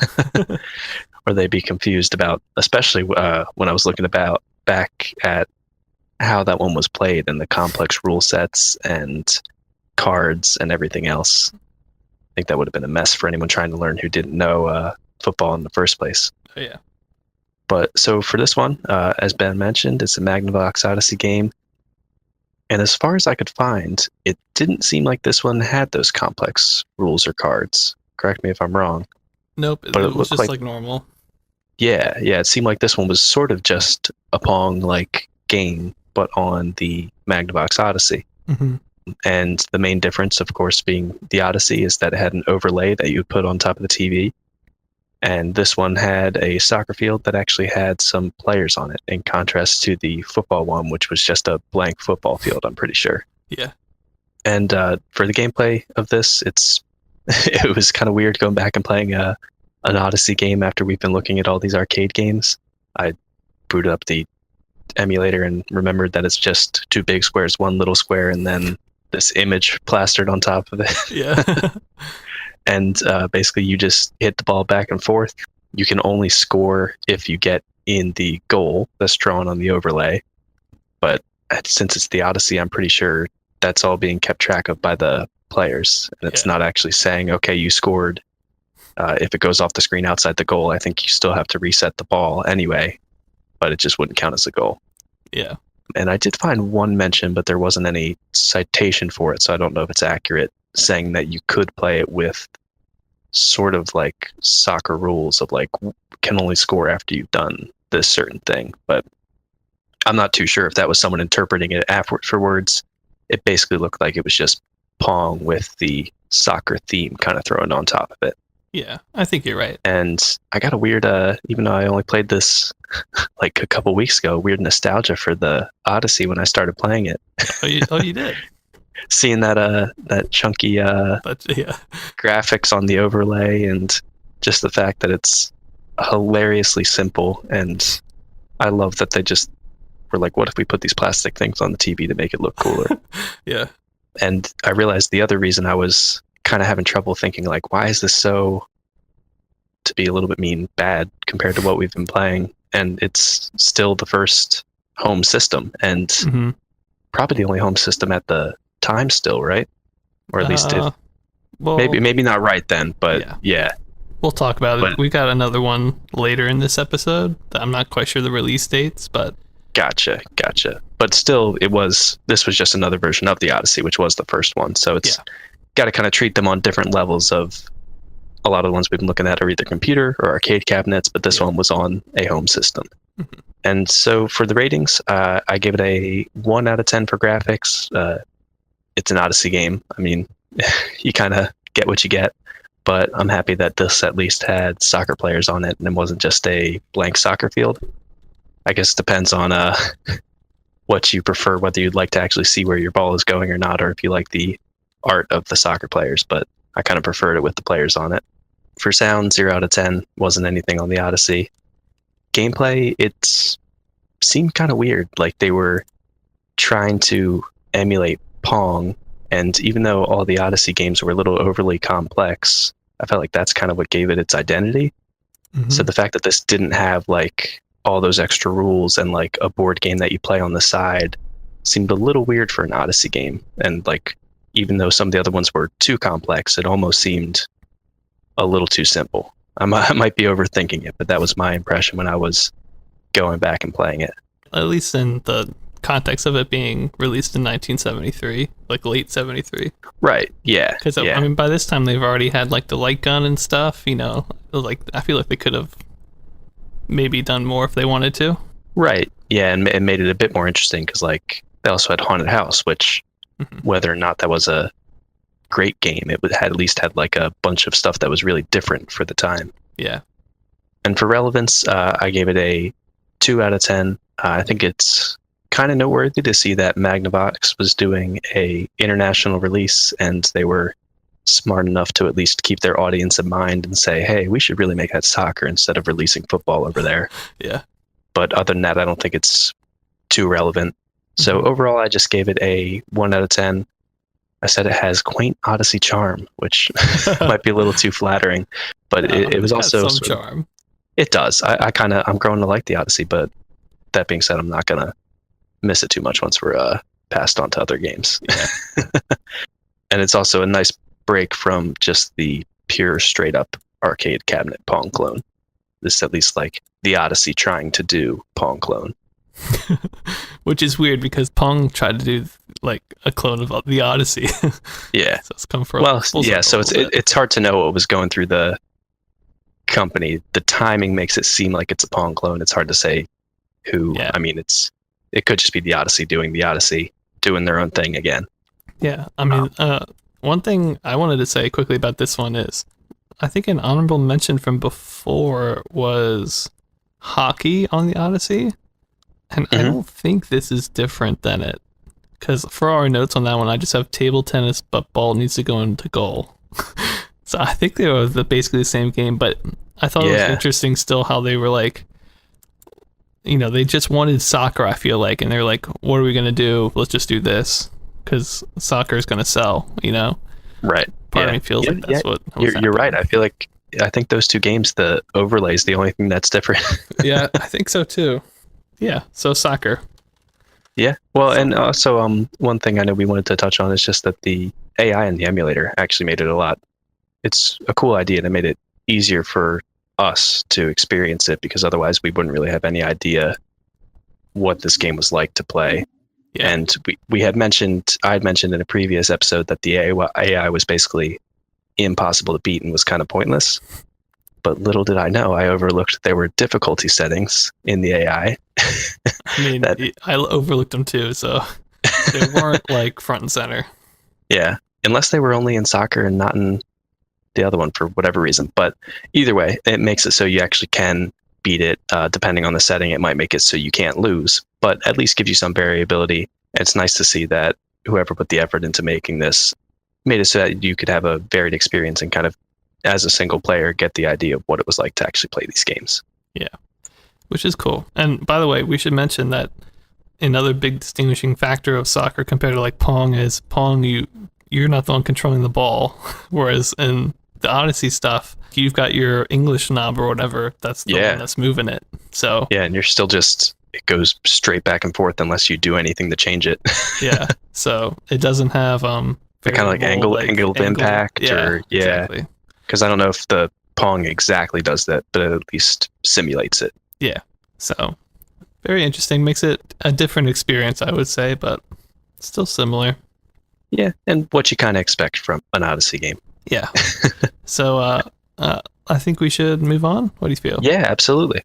Okay. So next we've got basketball from the Odyssey. This was a really weird one for me because I'm a pretty big fan of basketball. I played it in like middle school, high school, and the overlay just like drives me nuts because basically the court is set up like on the left hand side with a hoop in the top and the bottom, it's set up on the right hand side with a hoop at the top and the bottom, and then the left hand side is a wall, and you dribble against the wall to the left, and then you try to shoot it around your opponent into the goal on the right, which is facing not the right direction. It just looks really weird. But yeah, it's kind of complicated. It seems really button mashy because every time anybody touches the ball, that person gets control of the English, but they can only control the English on the ricochet after it hits the wall. And if someone's like right beside the wall, they'll just get it back. So it seems like really weird. Yeah. I didn't feel the need to review it, and the overlay made me mad. So that's enough reason. Mention. Yeah. Yeah. And then the next one that we have in honorable mention is Brainwave. And this was the board game section of it was both players had to draw different directional pieces, and they had to build a path to get to the other side of the game board. And the video game part of it was guessing different angles and shooting a shot at the other player to give you points to then get more tiles. Yeah. So this one sounds like it had some interesting stuff going on, but another one that we weren't able to find any way to play it. Yeah, and that one I felt was kind of weird because it seemed kind of random. I mean, it was kind of like this weird deck drawing game, or what's like haunted house on the hill where it's kind of like the game board expands as you draw the cards. I'm sure it's called something, but oh yeah, because it's not deck building. I can't think of the term off the top of my head. Yeah, like board game building, but the board's on the screen. Yeah. But that meant that you could just like really get wrecked if you drew them wrong, or right. I don't know. You just get steamrolled if you just draw the wrong cards. Yeah, it felt like very kind of RNG heavy. So yeah. Whereas the next one, I guess, is the one that I played, and it's maybe more skill based. The game is called W.I.N, and basically there's an overlay on the screen that's just a bunch of different shapes and letters and numbers, all kind of randomly sorted in a grid. And in the middle is a place for you to start as the square. And somebody, I think player 2 hits like their reset button and your square disappears, but it still remembers where your square is. And then you try to move the invisible square to the shape or letter or whatever that you're trying to get to, and then turn it on, and whatever it lands on is whatever shape that everybody gets to pick. So at the beginning of the game, everybody would like draw a card, and it would have like a completed shape with multiple shapes on it, or like a full word with multiple letters, or a full like math equation with multiple numbers. So it's basically whoever could get all the shapes or letters or numbers on their card the first would win. This was one that there's no emulation for it, so I couldn't play it myself, but I found a great video on YouTube of 4 college level people playing this game from beginning to end, which was kind of interesting on the original console. So that was pretty cool. And I think they're from Pittsburgh, which we're in Pennsylvania, so that was kind of cool. Yeah, representing. Go Pittsburgh. I don't know what you're doing with the Odyssey over there, but they're playing W.I.N, apparently. But yeah, so I thought this one was really kind of weird, because I guess there's some skill in knowing exactly how far you're moving the invisible square on the screen. Right. But it's also invisible. So it's really, really hard. And from watching normal people play the game, it seemed pretty like just random. Right. They'd be kind of in the same general area, but they'd often overshoot or not be close or just be one tile away. And definitely felt like there were times in the video where everybody just needed a single letter, and just getting the exact one that you need is like really hard. So it seemed like it could get frustrating after a while. Yeah. And I don't know, the overlay I didn't think was that nice. I just gave it a 1 out of 10. I mean, it's just like a grid, like a white grid with triangles, half circles, like letters and numbers on it. And this weird like part in the middle where you start, which almost looked like a graveyard or something. I don't really know what it was supposed to be, but that was there. And it's weird. Player 1 is the only one that could move and like extinguish, right?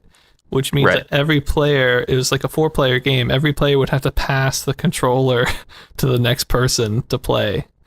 These Odyssey games, man. I know. So I thought the gameplay was just a 1 out of 10. I don't think it's very good. It seems like invisible bingo. You're just like hoping it lands on your card.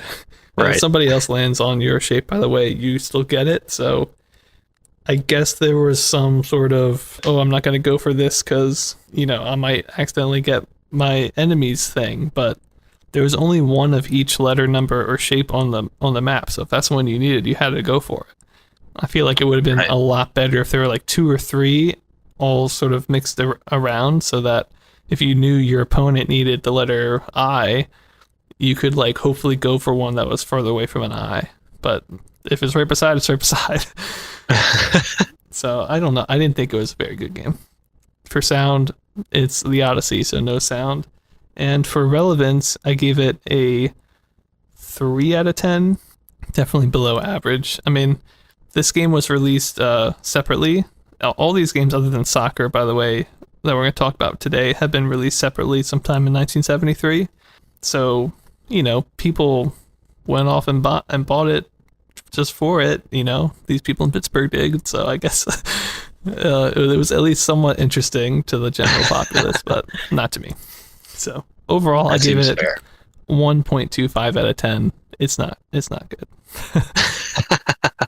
I mean, to be fair, the people in the video seem to be having a good time, but I wasn't having the best of time watching them play. So nothing against them. Maybe it's like watching a real horrible movie or something, right? It's kind of the train wreck's part of what makes it fun. It wasn't a train wreck. It was more like watching a group of people really love watching paint dry, and it's like they're having a ball, but I'm not having a great time. That's a fantastic description. Yeah, they're like having a party, and I'm just like, okay, right. Apparently, the YouTube channel, I watched a couple other videos, and there was like a Magnavox Odyssey conference that they held, and it was like lit. It was like a party in there.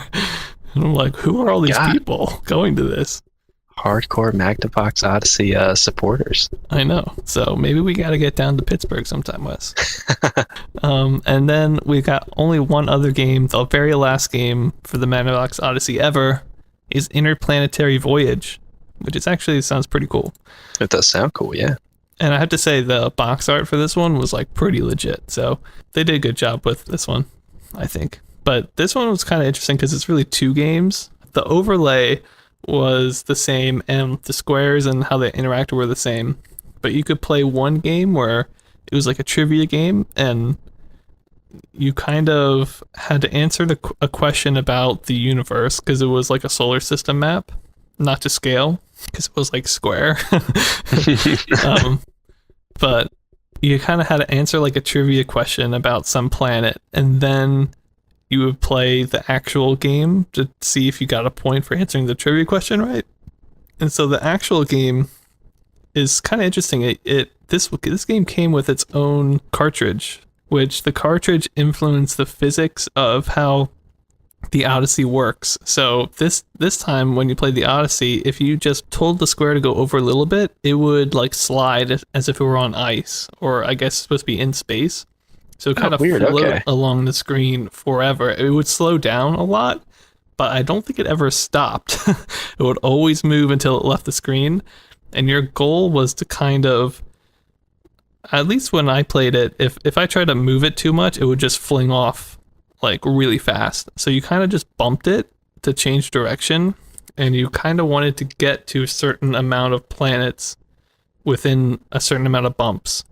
So like, let's say you wanted to hit like Jupiter, which was on the far left, and then Mars, which was back on the far right. You'd have to like, if you were starting from the left, you would like go, if you're starting on the right, you would like go to the left and then hit Jupiter, and you like bounce down, bounce to the right, hopefully so that it just sort of slides into Mars perfectly, you know? Interesting. Okay.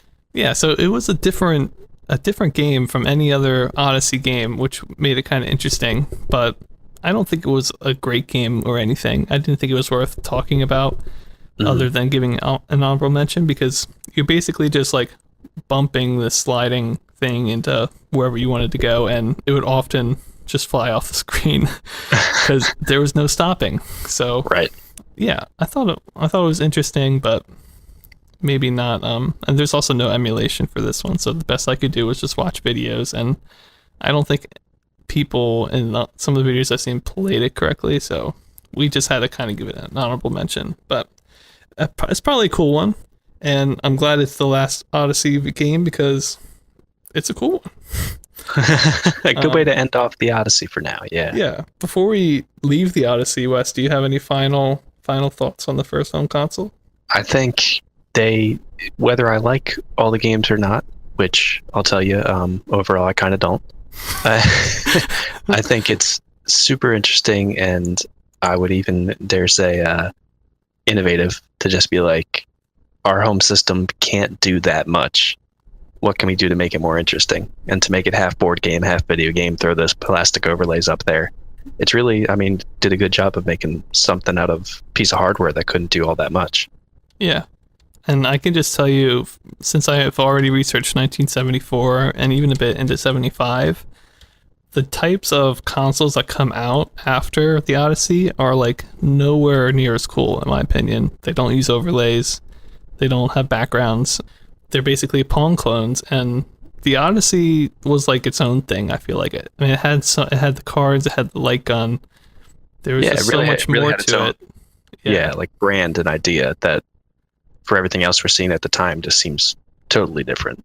Yeah, and I mean, it feels like a premium home experience at this time, and even some of the consoles that will come later, I don't think match it, in my opinion.